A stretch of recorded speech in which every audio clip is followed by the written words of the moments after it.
सोनू अपने परिवार के साथ एक पार्टी में पहुंचा। वहां जाकर उसने देखा कि खाना शुरू हो चुका था। जाते ही उसने एक प्लेट में पनीर की सब्जी, खूब सारे चावल, दही भल्ले, पापड़, अचार, सलाद सब कुछ सजा लिए। अपनी खाने से लबालब प्लेट को लेकर सोनू एक साइड में चला गया।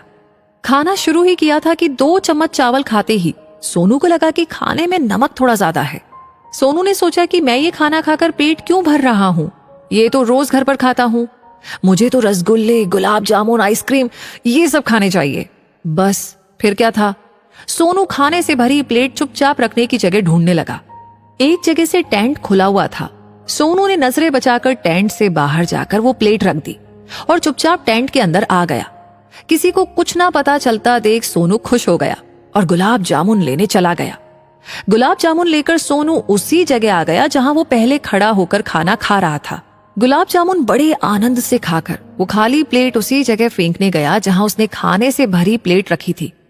पर जैसे ही सोनू प्लेट फेंकने गया, वहां का दृश्य देखकर सोनू हैरान हो गया। सोनू ने देखा कि जो प्लेट उसने वहां पर रखी थी, उसमें रखे खाने को एक बच्चा खा रहा था। सोनू ने बच्चे को देखकर कहा, ए बच्चे, ये क्या कर रहे हो? बच्चा डर गया और सोनू के पांव में आकर गिर गया और कहने लगा, खाने दो ना भैया, मैंने 3 दिन से कुछ नहीं खाया है, मैं आपके पांव पड़ता हूं। सोनू की आंखें भर आई। वो बच्चे के पास बैठा और बोला, बेटा ये खाना जमीन पर गिरकर खराब हो गया है और देखो इसमें नमक भी तो ज्यादा है। बच्चा रोने लगा, भैया आपके लिए खाना जैसा भी हो, पर मुझे तो इस समय ये मेरी जिंदगी लग रहा है, खाने दो ना भैया। सोनू के आंसू रोके नहीं रुक रहे थे। सोनू ने उससे कहा, गुलाब जामुन खाओगे, लाऊं तुम्हारे लिए? बच्चा बोला, नहीं भैया, मेरे लिए तो यही बहुत है। सोनू रोने लगा। उसे रोता देख बच्चा हंसा और बोला, भैया आप क्यों रोते हो? आप जैसे किस्मत वालों को रोना शोभा नहीं देता। मैं किस्मत वाला कैसे? सोनू ने बड़ी हैरानी से पूछा। बच्चा खाना खाते खाते बोला, भैया ये सब और इस तरीके का खाना खाने का हम हर रोज सपना देखते हैं और देखते देखते रोड पर भूखे ही सो जाते हैं, और एक आप हैं जो ऐसे खाने को फेंक देते हैं। तो हुए ना आप किस्मत वाले। आप मत रोइए भैया, रोना तो मुझे चाहिए, जिसे आज तो आपका ये झूठा फेंका हुआ खाना खाने को मिल गया, पर कल इस समय फिर ये पेट भूखा होगा, और पता है भैया, तब मैं आज के इस पल को याद करके भूखा सो जाऊंगा, ये सोच करके कि कल मैं इस समय ये खाना खा रहा था।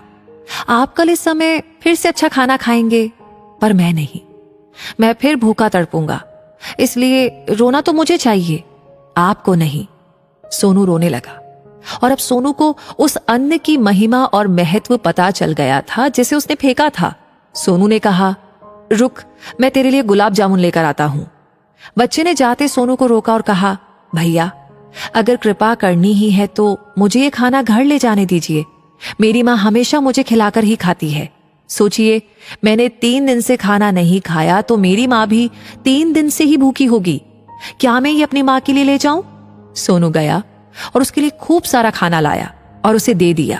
वो बच्चा तो चला गया, पर अब जब भी सोनू खाना खाता और उसे उसका स्वाद अच्छा ना लगता, तो खाने की प्लेट वापस करने से पहले ही उसके आगे वो बच्चा आ जाता जो उससे कहता, देखो भैया, हो ना आप किस्मत वाले, मैं तो आज भी भूखा हूं और आपको खाना मिल रहा है, तो आप उसका आदर नहीं कर रहे हो। ये सुनते ही सोनू खाने को सिर माथे लगाता और भगवान का शुक्रिया कर उसे खाता। इसलिए हमेशा अन्न का आदर कीजिए।